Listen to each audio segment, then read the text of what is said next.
आज से पार्किंग दो, 50 रुपया रोज का। हम जाओ अपनी बकरियों के साथ बैठो, ठीक है? वरना ठोक देंगे तुम्हें हम दे। हवेली और Hi everyone, welcome to Om Brewok Story. Semoga kalian sehat selalu dan diberikan rezeki yang berkah ya. Kali ini Om akan membawakan alur cerita film komedi satir India yang berjudul Gulabus Satabuh, keluaran tahun 2020. Film yang diperankan oleh dua legend bintang India, Amitabh Bachchan dan Ayushmann Khurrana ini mengisahkan tentang kehidupan sebuah rumah besar yang dihuni oleh orang-orang yang sangat miskin. Tapi suatu hari, rumah besar yang mau roboh itu tiba-tiba diperebutkan oleh banyak orang karena rumah itu menyimpan nilai historis yang sangat besar. So, mau tau gimana kelakuan konyol Amitabh Bachchan dan Ayushmann Khurrana yang saling berebut rumah itu? Nggak usah pakai lama. Tapi sebelumnya, Om masih radang tenggorokan nih. Jadi kalau suara Om masih kayak robot, mohon dimaklumin ya teman-teman. Bumper Om Brewok Story.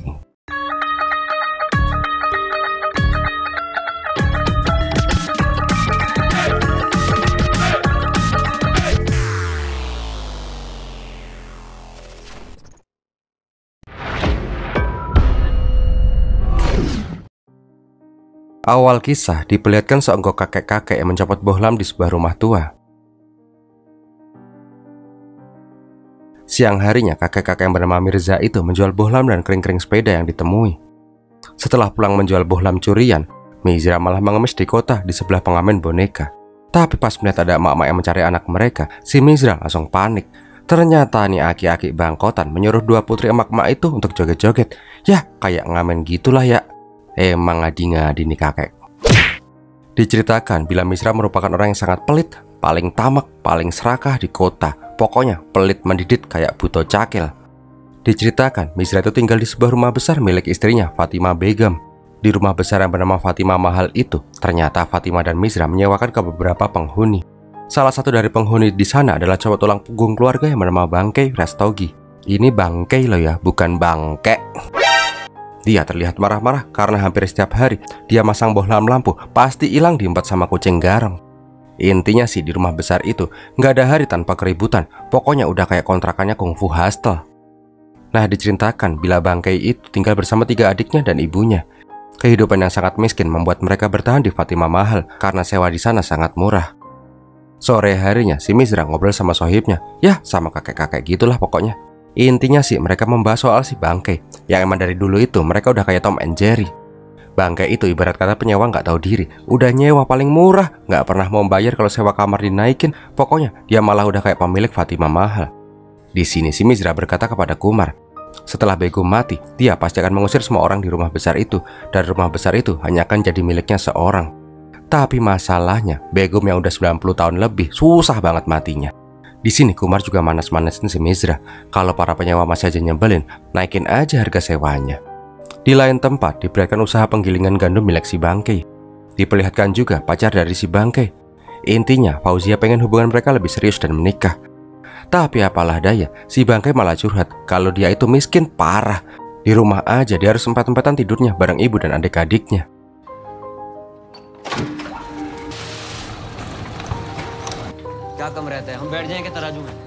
Malam harinya Bangkei pulang dari gawe. Nah, di sini dia langsung dihadang oleh si Misra. Misra bilang kalau uang sewa mulai bulan depan akan naik.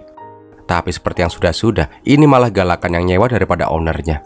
Bangkei malah marah-marah dan bilang kalau dia nggak mau uang sewanya naik. Kalau mau ngusir, coba aja usir. Palingnya si Misra yang bakalan diusir.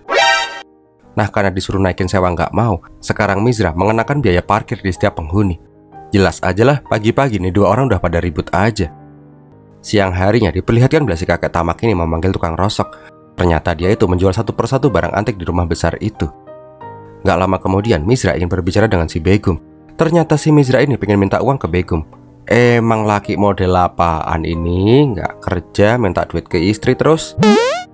Malam harinya Bangkei meminta adiknya untuk mengawasi si Misra. Nah, pas Misra mau menagih uang sewa, si Bangkei dan keluarganya pura-pura kalau adiknya lagi sakit. Ya, berharap nggak ditagih uang sewa minggu ini dulu kek. Bahkan emaknya juga bilang beras udah habis, alat elektronik juga udah pada mati semua. Hidup kok miskin banget. Melihat kondisi yang sangat memprihatinkan itu, Misra pun hendak pergi. Tapi tiba-tiba, ting! Bangkei, katanya miskin tapi punya microwave, cok. Karena jengkel selalu diakalin sama para penyewa, si Misra pun langsung mencabut sekring listrik. Sono masak pakai microwave tapi nggak pakai listrik.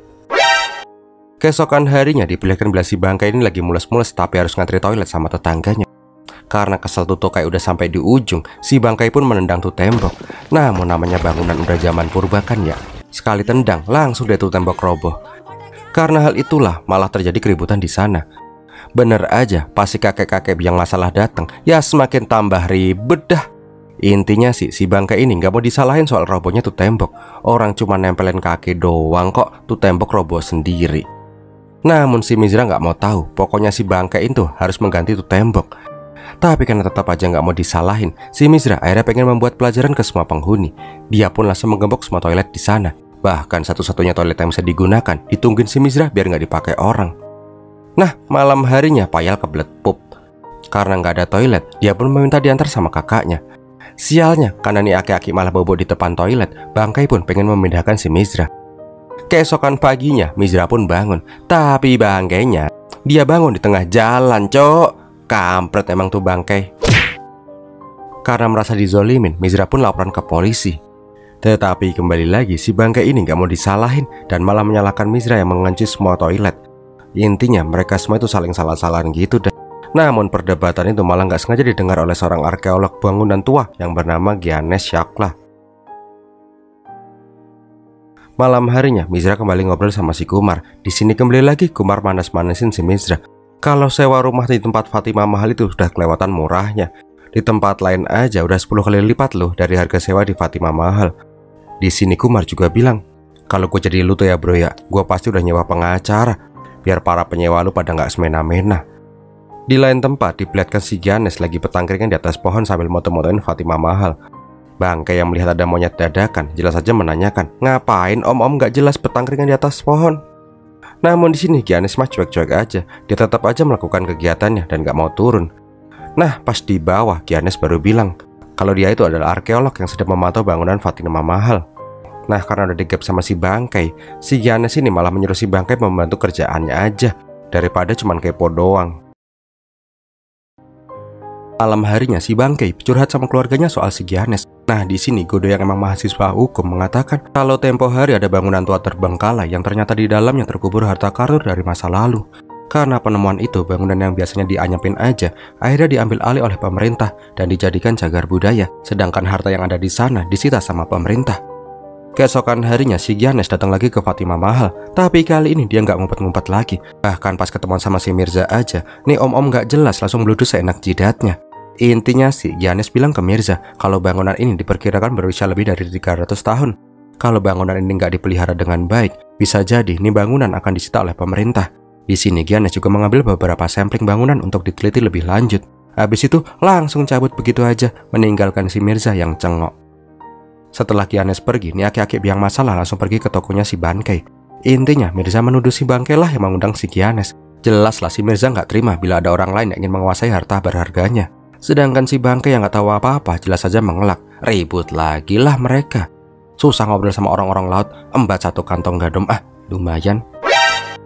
Di tempat lain di lotengnya Fatimah Mahal diperlihatkan si Guru ini kegap sama si Sikru. Wah, ngapain atuh yang di loteng berduaan? Acak-acakan lagi. Wah ini nih. Sedangkan si Mirza diperlihatkan datang ke sebuah perpustakaan kota. Di sana dia ingin menemui pengacara kenalannya si Kumar yang bernama Christopher Clark. Intinya Mirza ingin minta bantuan pengacara itu agar rumah besar Fatimah Mahal bisa jatuh ke tangannya. Pokoknya rumah itu jangan sampai diambil pemerintah, jangan sampai dikuasai sama penyewa. Pokoknya hanya milik dia seorang. Pengennya sih gitu. Tapi si Topper ini bilang kalau yang penting itu semua dokumen rumah itu lengkap dan emang atas nama si Mirza. Kalau semua itu udah ada, nggak bakal ada masalah. Tapi masalahnya adalah Mirza nggak tahu di mana surat-surat sertifikat rumah itu. Misalnya ada pun, sekarang tuh rumah masih jadi hak miliknya si Fatimah Begum, istrinya. Diketahui di sini Fatimah Mahal itu merupakan warisan turun-temurun dari keluarganya si Fatimah Begum. Namun di sini Mirza mengatakan kalau Begum mati, maka ahli waris tunggal dari rumah itu akan jatuh ke tangannya. Karena saking terobsesinya dengan rumah Fatimah Mahal itu, Mirza sampai nggak mau punya anak. Bahkan si Mirza ini juga nikah dengan si Begum yang usianya 17 tahun lebih tua dari dirinya. Udah capek-capek nikah sama tante-tante, ini malah si Begum nggak mokat-mokat. Mendengar penjelasan dari Mirza, Topper bilang belum tentu bila Begum mati, tuh rumah akan jatuh ke tangannya si Mirza. Karena itu adalah rumah warisan, maka kemungkinan saudara-saudaranya si Begum yang masih hidup juga punya hak di rumah itu. Kecuali semua keluarga Begum udah ketemu sama malaikat maut semua. Kepikiran omongannya si Topper, Mirza pun menanyakan kepada Begum siapa-siapa saja saudara-saudaranya si Begum yang udah COD dengan malaikat maut. Tapi namanya nenek-nenek usia 90 tahun kan ya. Begum pun lupa siapa aja yang udah mokat di foto-foto keluarganya itu. Nah, dari keterangan Begum dan jurus ingat-ingat, Mirza pun mulai menyaring siapa-siapa saja yang diperkirakan sudah mati dan masih hidup. Tapi walaupun dia sibuk ngitungin keluarganya si Begum, tetap aja nih aki-aki biang masalah kembali berulah. Dia ngunci gerbang pakai gembok, biar para penyewa jadi tambah marah.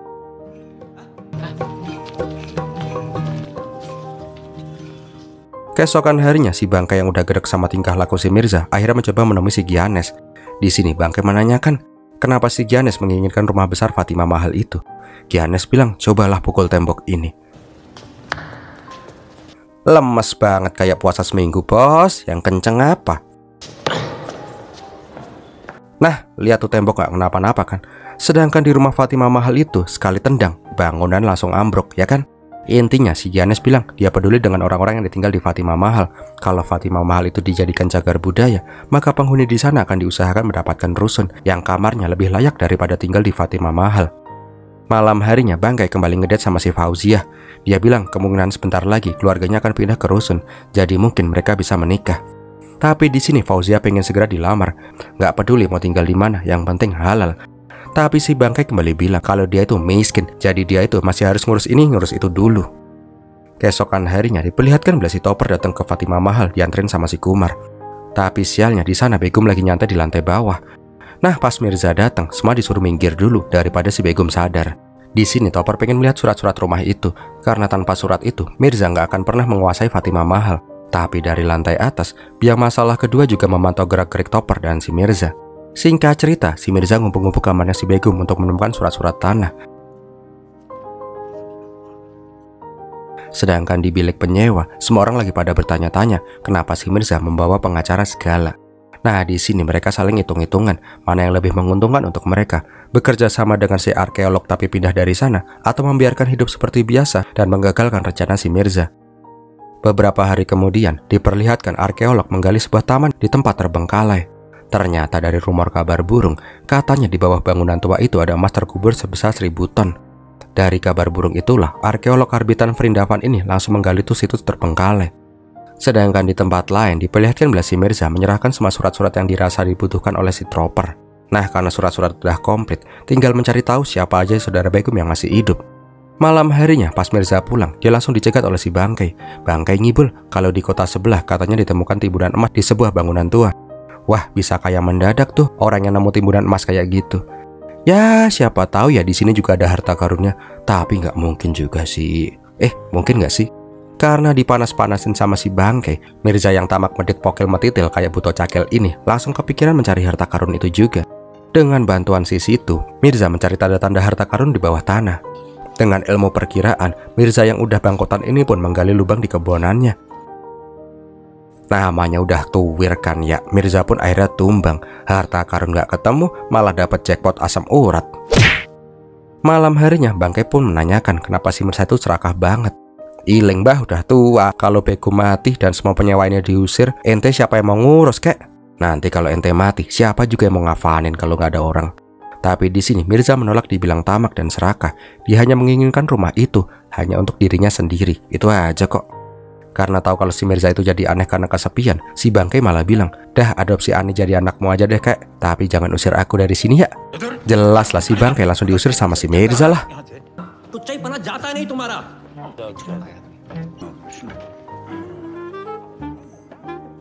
Keesokan harinya akhirnya si Bangkai bersedia membantu si Gianes. Daripada diusir sama si Mirza, mending ambil peluang bisa tinggal di rusun. Bangkai juga mengkoordinasi para penghuni lain agar mereka bisa mendapatkan tempat tinggal yang lebih layak. Pada saat penghuni sedang berkoordinasi, diperlihatkan bila si Mirza dan Topper mendatangi saudara-saudaranya si Begum untuk meminta surat kuasa dan mengecek apakah mereka masih hidup atau udah mati. Ternyata sebagian kolega Begum sudah pada mati, sedangkan yang masih hidup udah nggak peduli sama si Begum. Karena pas dulu Begum menikah dengan si Mirza, keluarga udah nggak ada yang peduli lagi. Ternyata emang si Mirza itu emang dibenci semua orang, cok. Di saat yang bersamaan, diperlihatkan bila timnya Gianes sedang mengecek lab samping bangunan Fatima mahal. Dan di saat itu juga, Bangkai disuruh mengumpulkan informasi lagi. Nah, pas di rumah, diperlihatkan bila si Gudo dan penghuni yang lain menanyakan kepada Topper kenapa dia bekerja kepada Mirza, padahal Mirza itu orangnya pelit melintir. Tapi di sini Topper bilang, dia hanya menjalankan tugas dari kliennya dan akan memperjuangkan apa yang kliennya inginkan. Tapi pas Topper pergi, biang masalah satunya lagi malah datang bersama rombongan mahasiswa arkeolog dari Asia. Mirza yang melihat itu jelas saja pengen mengusir Giannis dan para mahasiswa itu. Tapi apalah daya, Giannis itu emang dasarnya bangke. Jadi dia itu udah menganggap kalau bangunan itu akan segera disita oleh pemerintah. Karena si Giannis semakin menjadi-jadi, akhirnya si Mirza pun meminta Topper untuk segera menyelesaikan hak waris rumah Fatimah Mahal. Di sini Topper meminta si Mirza untuk menyelesaikan satu misi lagi, yaitu mendapatkan tanda tangan Fatimah atau cap tangannya. Malam harinya dengan mengendap-endap, si Mirza ini mendatangi kamar istrinya. Singkat cerita, dia pun mengecapkan tangan Fatimah ke perjanjian ahli waris. Nah, pas pagi harinya, Fatimah bingung kenapa kok jempolnya biru-biru kayak kena beri-beri kayak gitu. Sedangkan di tempat lain, si Topper malah kecewa karena kerjaan si Mirza itu ternyata salah semua. Disuruh cap jempol malah cap semua jari, cok. Karena hal itulah, si Mirza disuruh ngecap ulang. Tapi bangkainya pas pulang ke rumah dan pengen ngecap tangan lagi, jari Begum udah dibuntel-buntel semua. Jelaslah si Mirza langsung lemes. Karena merasa terancam akan kalah, Mirza pun menemui si Giannis. Mirza bilang kalau dia akan memperbolehkan para penyewa tinggal, tapi jangan sita bangunannya. Sayangnya si Giannis ini udah bulat tekadnya dan gak mau diajak kompromi. Malam harinya di tempat para penyewa, semua malah pada ribut-ribut sendiri-sendiri dan menanyakan bagaimana nasib mereka kelak. Tapi pas lagi asik-asiknya berdebat, Sukro bilang pakai bahasa isyarat kalau Begum ngedrop. Gak lama kemudian dokter keluar dari ruangannya si Begum. Di sini dokter Kribo tidak mau memberitahu keadaannya si Begum, tapi si Mirza terus saja memaksa.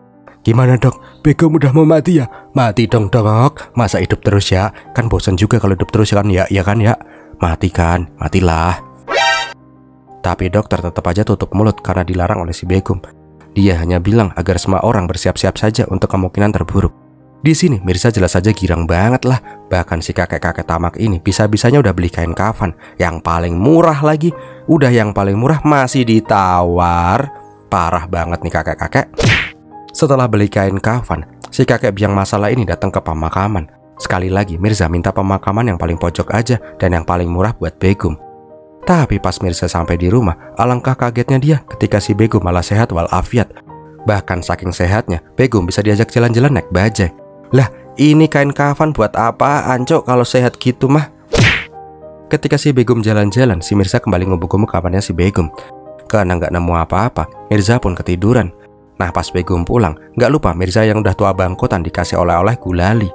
Malamnya, karena kesempatan untuk mendapatkan cap tangan Begum udah tertutup, si Mirza pun memalsukan sidik jari dari Begum. Keesokan harinya, si Mirza berniat membawa berkas palsunya ke Topper. Tapi alangkah kagetnya dia ketika ternyata di sana juga sudah jegogrok si Gudu. Ternyata dan ternyananya, si Gudu sekarang malah diangkat jadi asistennya si Topper. Jadi kakaknya belain si Giannis, adiknya belain si Topper. Nah, di sini Topper menyarankan agar si Fatimah Mahal segera dijual aja ke pengembang perusahaan.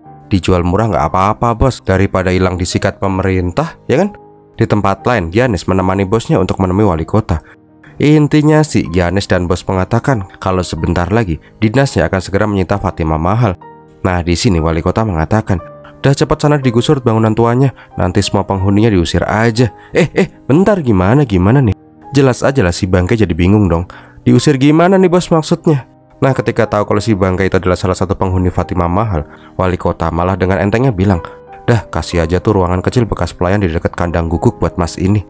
Di luar, jelaslah si Bangkai merasa bingung. Kok nggak kayak yang dijanjikan sama si Giannis ya? Sedangkan di sisi lain, si Gudu diperlihatkan mengantar Mirza ke sebuah kantor pengembang properti. Tapi di dalam, ternyata udah ada Topper dan Kumar yang sedang menemui bos dari pengembang itu. Di sini, dengan meyakinkan, Topper membujuk Suras agar membeli Fatimah Mahal. "Beli aja bos, lumayan yang punya dongok miskin serakah lagi. Beli dengan harga murah, nanti bangun mall, bisa cuan banyak lu bos." Bangkai, ternyata si Topper itu emang punya maksud lain. Singkat cerita, si Suras setuju membeli Fatimah Mahal dan akan segera membayarkan DP-nya ke Mirza bila surat-surat dan sertifikat yang asli sudah di tangan. Di sepanjang jalan, Mirza nggak henti-hentinya membayangkan uang muka sebesar 500.000 rupiah. Ini baru uang muka bos, gimana uang badannya? Kopong nggak tuh dengkul? Intinya sih di malam itu, Mirza dan Bangkai sama-sama nggak bisa tidur karena besok merupakan hari pertentuan untuk mereka. Keesokan harinya terlihat bila semua penghuni membawa surat perjanjian sewa milik mereka masing-masing. Nggak lama kemudian, Giannis dan bosnya datang ke sana untuk melakukan penyegelan Fatimah Mahal. Intinya, Giannis membacakan pengumuman penting. Mulai hari ini, bangunan Fatima Mahal akan disita oleh pemerintah jadi cagar budaya. Untuk semua penghuni yang tinggal di dalam Fatima Mahal akan diusir dari sana. Jelas saja lah semua penghuni langsung ngamuk ke Bangke. Katanya mereka mau dikasih rusun gratis. Ini malah diusir kayak gelandangan. Bangkanya lagi, si Giannis bilang dengan entengnya kalau soal rusun itu kan cuma wacana.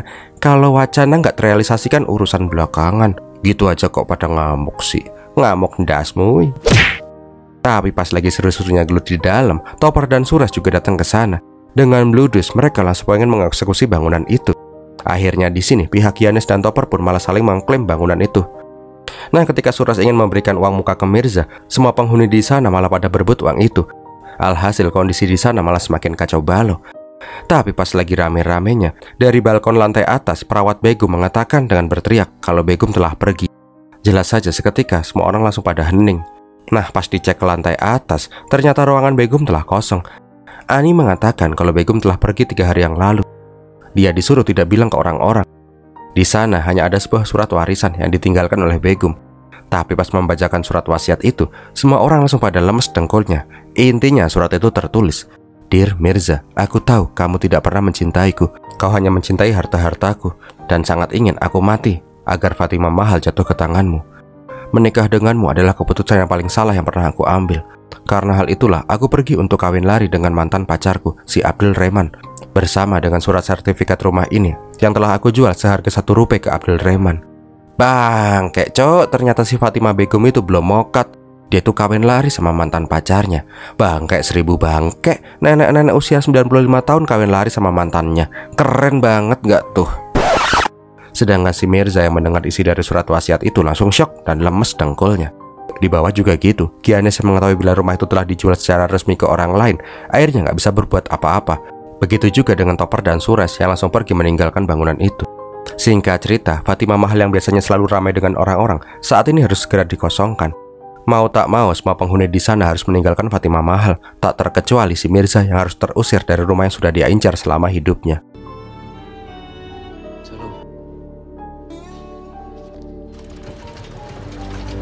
तो यही था कि हमारे बाद ये हवेली, तो हमने भी ये मसला खत्म करने के इसलिए हम अपने वकील साहब उनको तमाम जिम्मेदारी सौंप के जा रहे हैं.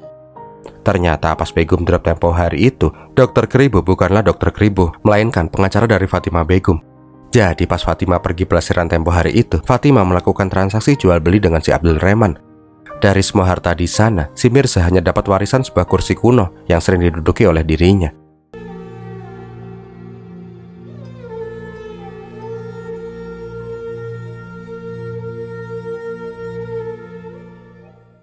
Setelah terusir dari Fatima Mahal, diperlihatkan bila si Mirza menyewa sebuah apartemen tua terbengkalai. Karena ketamakannya, akhirnya si Mirza harus benar-benar menjadi gelandangan di masa tuanya. Sedangkan di tempat lain, diperlihatkan bila si keluarga Bangkai saat ini tinggal di pabrik penggilingan gandum miliknya. Namun tiba-tiba, Fauzia datang ke sana diantar sama mas-mas pakai mobil Aiga. Di sini Fatima dengan sarkas bilang sambil teriak-teriak, "Misi, punten, di sini jual gandum organik nggak ya?" "Beb, kayaknya di toko nggak jual gandum organik deh. Kita beli gandum di mall aja yuk." Melihat Fauzia sekarang lebih memilih mas-mas bermobil Agia, Bangkai pun hanya bisa terdiam mematung melihat dia dikhianati. Sedangkan di tempat lain diperlihatkan bila saat ini Mirza bekerja sebagai kursir andong di alun-alun. Beberapa bulan kemudian, di Fatima Mahal tiba-tiba didatangi oleh mobil-mobil mewah dan tamu-tamu yang borjuis. Melihat itu, Bangkai dan Mirza pun menanyakan kepada Pak Polisi. Ternyata di Fatima Mahal itu lagi ada acara ulang tahun mantan pemilik bangunan itu, yang mana itu adalah si Fatima Begum. Ternyata si Abdul Rehman itu adalah orang yang tajir melintir. Dengan semua hartanya, dia bisa memanjakan Fatimah dengan segala kemewahan di akhir hayatnya. Setelah acara selesai, Bangkai dan Mirza pun menunggu di pintu gerbang. Tapi pada saat melewati si Mirza, si Fatimah tidak menoleh sama sekali. Dan di akhir film, kita diperlihatkan Bangkai dan Mirza duduk termenung di pinggir kali, menyesali ketamakan dan keserakahan mereka, yang malah membuat mereka saat ini menjadi kehilangan segalanya. Dan akhirnya filmnya pun berakhir. Wow, gimana film ini sob? Semoga menghibur ya. Di film ini kita diperlihatkan bila keserakahan dan ketamakan hanya akan membawa kesengsaraan untuk hidup kita. So, gitu dulu aja ya. Om Rebox pamit dulu. Terima kasih sudah menonton sampai di detik ini. Pir milatihin.